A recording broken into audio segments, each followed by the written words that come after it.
Ladies and gentlemen, JD Vance just shattered the silence, and Washington is absolutely losing it. I mean, check this out. The vice president of the United States didn't hold back this time. He went straight for the jugular, calling out Israel's influence, slamming open borders insanity, and reminding every American that we serve God, not globalists. And you can feel it. The moment that he said that, the temperature in the room dropped 20 degrees. I mean, the swamp panicked, the media froze, because for the first time in years, someone inside the White House actually told the truth out loud. America belongs to Americans again. Now, remember, this ain't 2016. This is October 2025, and President Donald J. Trump is once again president of the United States, but this time the gloves are off. JD Vance, he isn't just echoing President Trump, he is expanding the movement. He is taking the fight to the elites who have been hiding behind religion, hiding behind alliances, hiding behind political correctness. Meanwhile, they're selling out the country piece by piece. And so what JD Vance just said about Israel, about immigration, and about faith, oh, this changes everything. It's very bold. It is raw. It's dangerous to say in Washington. I'll just go and tell you that right now. But it's the truth, though.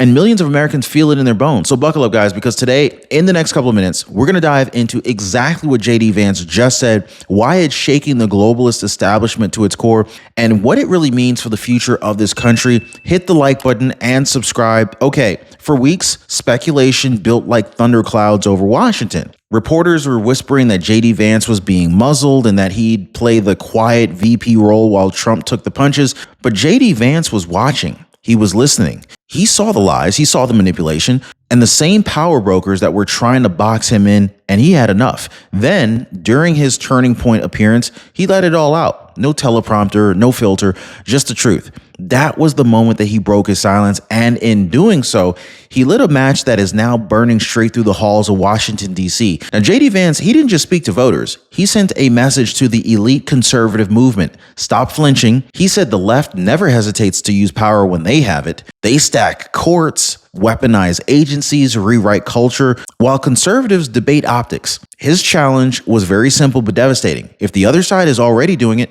why are you afraid to fight back? Now, for decades, Republicans conserved nothing. Trump changed that in 2016, and now JD Vance is saying it's time to finish what President Trump started, not to apologize for winning, but to wield power like you intend to keep it. Drop a fight back if you agree with JD Vance that we should be fighting back. So when JD Vance took the mic, he didn't just target Democrats. He went straight after the so-called conservatives who panic every time President Trump or his supporters take some bold action. He called them panicans. I know, the kind of politicians who clutch their pearls every time somebody upsets the Washington cocktail circuit. These are the people who fold the second that CNN raises an eyebrow, and Vance shredded them live. He said, the president doesn't run to please the pundits. He ran to serve the people. This was a direct call out to weak Republicans who would rather lose politely than win unapologetically for America. So remember the hysteria months ago when the pundits swore President Trump was about to launch a massive war in the Middle East for Israel? Well, JD Vance reminded everyone how wrong they were. The Operation Midnight Hammer wasn't regime change. It was precision. In fact, the goal, neutralize a nuclear threat, protect American lives, and bring home every soldier. I mean, this is exactly what just happened. No endless wars, no occupation, no trillions of dollars in spent money rebuilding somebody else's desert. JD Vance said it best. The president wanted to knock out a target and get our troops back, and he did that. Once again, the media lied. Trump delivered. Now, here's a question for you. When you go to bed at night, do you sleep peacefully, knowing that your Medicare plan has you covered, or do you secretly wonder if you're going to be blindsided? This is why I partner with Chapter, guys. They give people the clarity that they need in order to rest easy, knowing that their Medicare coverage is solid. Now, one of our viewers, she said, I finally sleep better at night because Chapter explained my Medicare plan in a way that I could trust. So let me ask you, do you want restless nights, or do you want to do what most people are already doing and sleeping peacefully after calling Chapter? Now, most people, they're calling the phone number right there at the bottom of your screen, or they're visiting askchapter.org/Ron. That phone number again is 909-563-8279. Oh, and speaking of results, check out what one of our subscribers just said. So Angel Gonzalez Jr. said, hello, Ron. I just wanted to say thank you for introducing me to Chapter. I spoke to them yesterday and they found me a great plan, much better than what I had. Again, thank you. And that's what happens when you stop believing the myth and start getting real help from Chapter. Now, JD Vance, he laid it out with surgical clarity. When the president says America first, he means it. Not America when convenient, not America when approved by foreign think tanks. America first, always. He explained that alliances aren't lifelong pledges, they're business agreements. If interests align, fine. If not, the deal's off. That is leadership, not servitude. Now, JD Vance, he contrasted President Trump's realism with the endless compromises of past administrations that bled U.S. taxpayers dry. This America first doctrine isn't isolationism, it is sovereignty. It's about standing tall, shaking hands where it makes sense, and walking away when it doesn't. Finally, Washington is learning boundaries. Then, of course, came the bombshell that set off headlines worldwide. JD Vance said point blank, Israel does not control President Trump. He proved it with the Gaza peace deal. Now, for decades, foreign leaders expected Washington to fold under pressure, but not anymore. JD Vance explained that the only reason that peace was achieved was because Trump applied leverage on Israel, not the other way around. It shattered decades of foreign policy dogma. This wasn't about Israel. It was about pro-America. He said Israel's a friend, but we're not anybody's puppet. Now, for the first time in modern history, America held the reins and the world noticed. So JD Vance peeled back the curtain on something that Washington elites never wanted discussed. President Trump used leverage, not loyalty, to secure peace. He described how the Gaza deal only succeeded because the administration was willing to apply real pressure, not endless aid or some blank checks. Now, for the first time, the U.S. acted like a sovereign nation, not a junior partner. The message was simple. Respect is earned through strength, not subservience. And that shook the foreign policy class to its core. Decades of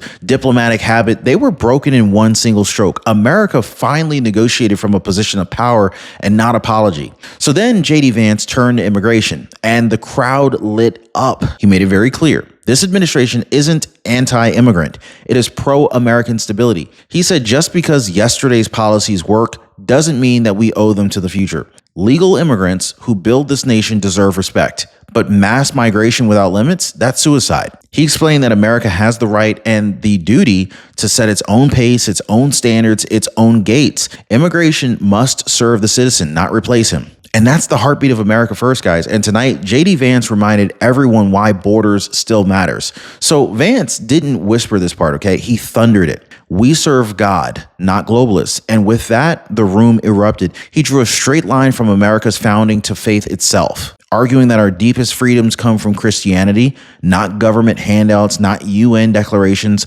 but God-given rights. He reminded everyone that it was Christian civilization that abolished slavery, protected children, and created the moral framework that the left now exploits. Vance said that he's unapologetic about his belief that Christian values built the most just and prosperous nation on earth. And in 2025, those values are no longer up for debate. And from there, of course, JD Vance tore into the soulless culture that America's elites have created. He said the problem isn't just political, it's spiritual. Globalists, they want a country with no roots, no families, no faith, just consumers and control. But he warned that when a nation forgets who it is, it collapses. Conservatives, he said, they must stop playing defense and start protecting America's identity. That means defending the right to worship, the right to speak, and the right to raise our kids without the bureaucratic interference. Culture isn't a luxury, he said. It is the soul of a nation, and ours is worth saving. Then Vance dropped a line that sliced through every aisle of the Capitol. America belongs to Americans,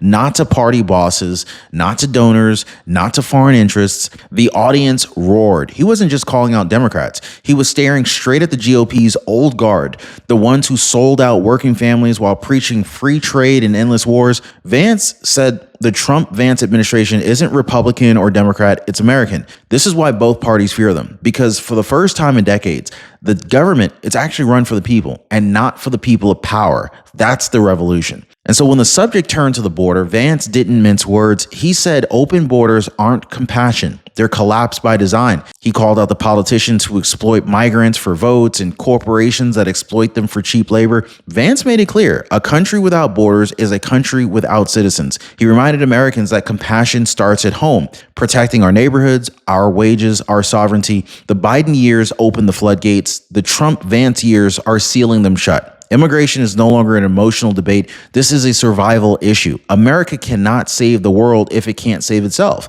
And so JD Vance, he didn't hold back when comparing this administration to the last one. He said, we went from two complete and total morons pretending to run the country to a team that actually gets results. The crowd erupted in laughter and applause. In fact, under Joe Biden and Kamala Harris, America spiraled. Rampant inflation, border chaos, moral decay. But under Trump and Vance, the tides turned. Gas prices fell, the economy stabilized, and foreign leaders finally respected our flag again. But beyond policy, it's about posture. America's back on offense. The days of weakness, confusion, and cowardice are over. Washington, they might hate it, but the people love it. And so then Vance got a little personal. He looked right into the camera and he said what millions needed to hear. Stop waiting for permission to fight for your country. Conservatives have the majority, the mandate, and the moral authority, but too many still act like they're losing. Vance urged viewers to think like winners again, to use power boldly, not as caretakers, but as builders. No more holding the line. It's time to move the line forward, he said. He said, if we don't use the authority the people gave us, we're going to lose it. And he's right. Courage unused becomes cowardice disguised as civility. Now, Vance's tone shifted. Less celebration, more urgency. He warned that every time conservatives hesitate, the left rushes in to seize ground. Nature hates a vacuum, he said, and politics does too. Now, for decades, Republicans sat back while the left took over schools and media and culture. And now they want the same control over religion, money, and even your speech. Vance said the stakes couldn't be higher. If we don't use power to defend what's right, they're going to use theirs to erase it. The clock's ticking, he warned. You can't conserve a nation that refuses to stand up for itself. Then he tied it all together. So Vance said, real courage doesn't come from politics. It comes from faith. He quoted scripture, by their fruits ye shall know them. He said the fruits of Christian faith are freedom, dignity, and prosperity. And that's why globalists hate it. They want people dependent on systems, not on God. Vance said that the Trump-Vance movement isn't just a political revival. It is a moral awakening. It's about believing that courage isn't found in polls or press conferences, but in conviction. We serve God first, he said. That is why they cannot control us. The crowd roared. Drop an amen if you agree. Now, Vance described the Trump-Vance foreign policy as a total break from the past. Gone are the days where Washington bowed to foreign capitals, apologized for American power, and sent billions overseas while veterans slept on sidewalks. Vance said that the Gaza peace deal proved the new model, partnership without submission. America sets the terms now. The White House no longer answers to think tanks in Brussels or lobbyists in Tel Aviv. It answers to the American people. The establishment calls that dangerous. Vance calls it freedom. For the first time in a generation, the U.S. acts like a sovereign superpower again. Then came the question that froze Washington. Who really runs this question? Vance said sovereignty isn't just about borders, it's about who gives the orders. Are we governed by the voters or by the donors? By Americans or by the global class pulling strings behind closed doors? He said Trump's return shattered that illusion. Every decision now runs through one filter. Does it serve the American people? That's sovereignty. It's not a slogan. It is the rediscovery of power that belongs to us. For too long, America has served everybody else. But now, under Trump and Vance, America finally serves itself. So by this point, Vance's words had turned from commentary to conviction. He said this battle isn't about left versus right. It's about freedom versus control. Every issue, immigration, faith, foreign policy, ties back to one question. Who owns America's future? His voice rose as he described the stakes. Millions of Americans who've lost faith in their leaders, but not in their country. He said frustration is justified, but despair is deadly. We're not victims. We are not victims, he declared. We're the majority. And the only thing that elites fear more than our anger is our unity. It wasn't just a speech. This was a rallying cry. Vance ended the way great movements begin, with a challenge. Don't wait for permission, he said. Take your country back one decision at a time. He urged every listener to speak up at work, to vote in every election, to stop apologizing for loving America. He said the left can censor your words, twist your words, and mock your faith, but they can't control your courage. This is the defining moment for our generation. Vance, he looked into the crowd and he said quietly, America's waking up. The crowd rose to its feet. The silence broke. The movement roared back to life.